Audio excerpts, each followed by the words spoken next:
Bonjour à tous. Euh, il y a un phénomène spécial aujourd'hui. Quelque chose m'a dit vitamine C pourrait être aussi une très belle aide, même pour les centres médicaux, centres hospitaliers, par rapport au coronavirus. Alors, je viens de ressortir un bouquin, ça fait plus d'une décennie que je ne l'ai pas utilisé. Voilà, donc c'est l'encyclopédie de la naturopathie. C'est le livre qui est normalement censé être à la portée de tous les naturopathes. Voilà. J'ai eu un tilt de nouveau sur Linus Pauling, donc je vais aller le rechercher, voilà, en vidéo.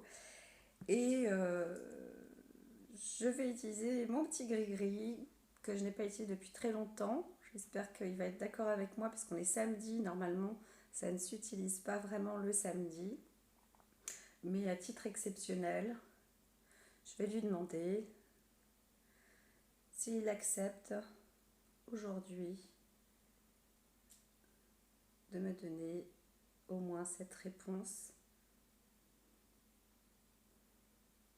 Donc, est-ce que tu veux bien travailler aujourd'hui pour ce samedi en restant dans la vérité? Il me dit oui parce qu'il part à droite. Voilà. Est-ce que tu peux me montrer où est le nom? Voilà, là il part à gauche. C'est un peu mal filmé, mais voilà. Alors je vous présente Merkaba. Dis-moi, est-ce que la vitamine C peut être aussi une belle aide pour lutter contre le coronavirus, notamment pour les personnes qui sont infectées?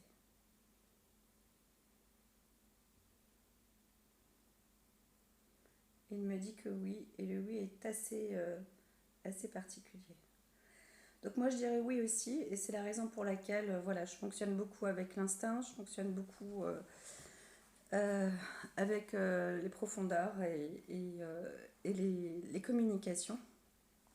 Ce qui a fait d'ailleurs que je fasse le parcours de naturopathie parce que en voyant donc le cursus, comment c'est procédé, je trouvais que c'était mon type d'étude à faire pour être dans le concret en fait, dans mes pratiques.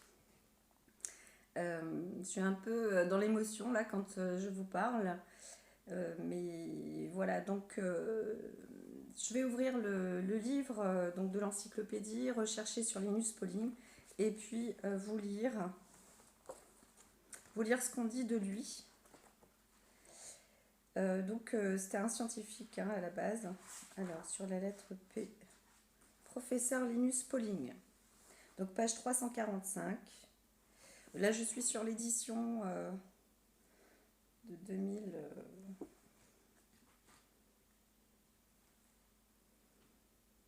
2007. Voilà, édition Jouvence, encyclopédie historique de la naturopathie.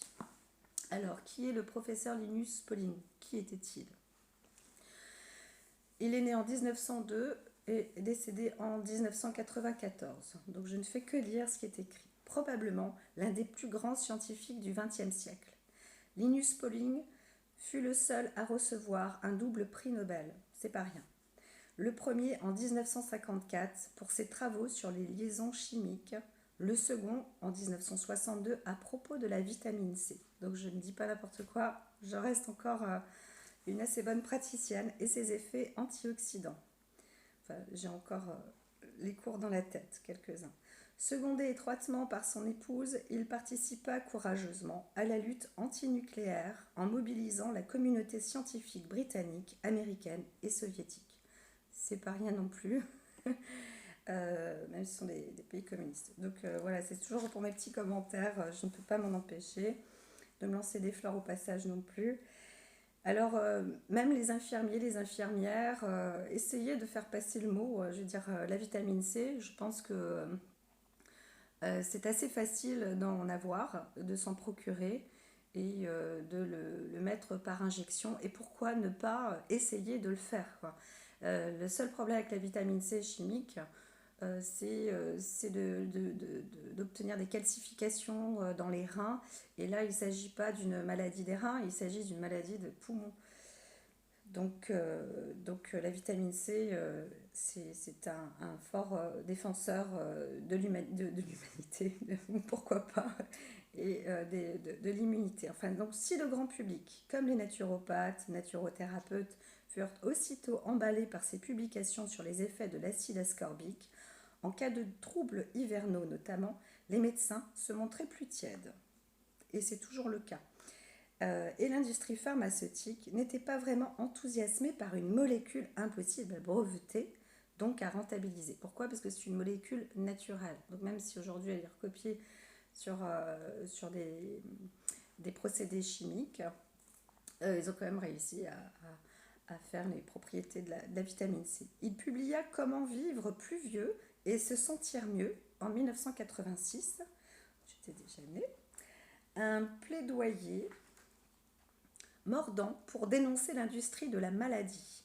Bourré de bon sens nutritionnel et hygiéniste, on y trouve les premières recommandations de ce qui est devenu aujourd'hui la nutrithérapie ou médecine orthomoléculaire ou encore médecine métabolique. Donc ça c'est pour ceux qui veulent s'instruire un peu plus. Bien connu de tous nos praticiens de santé, ces conseils associaient des quantités importantes, bien supérieures aux quantités journalières recommandées, puisqu'on était entre 1 et 6 grammes par jour quand même, pour les personnes atteintes de cancer notamment. Il avait fait des études cliniques à ce sujet et ça s'avérait assez probant. De vitamine C, E, du complexe B, des suppléments de minéraux ainsi que l'abandon des aliments raffinés et du tabac. Il conseillait aussi, dans le meilleur esprit naturopathique traditionnel, de boire beaucoup d'eau, de faire plus d'exercices physiques, modérés et réguliers, et d'adopter un mode de vie joyeux et positif. C'est vrai que là, en confinement, écoutons de la musique, chantons, dansons, à l'abri donc du stress. Et ne vous faites pas agresser par les autres. Voilà. Moi, je croise les doigts pour les femmes, entre autres, et les enfants qui vivent avec leur bourreau à l'heure actuelle. Linus Pauling fut le président honoraire de la prestigieuse Association de médecine orthomoléculaire américaine et il donna son nom à l'institut scientifique toujours actif à Corvallis, en Oregon. Et peu de chercheurs scientifiques de son envergure ont autant contribué à la validation de l'hygiène vitale naturopathique contemporaine. Ça, c'est pour le regret. Voilà, donc après, il y a des ouvrages. C'est tout ce qu'il dit sur le professeur Linus Pauling. Alors, je l'ai étudié un peu plus. Il faudrait que je regarde dans mes données.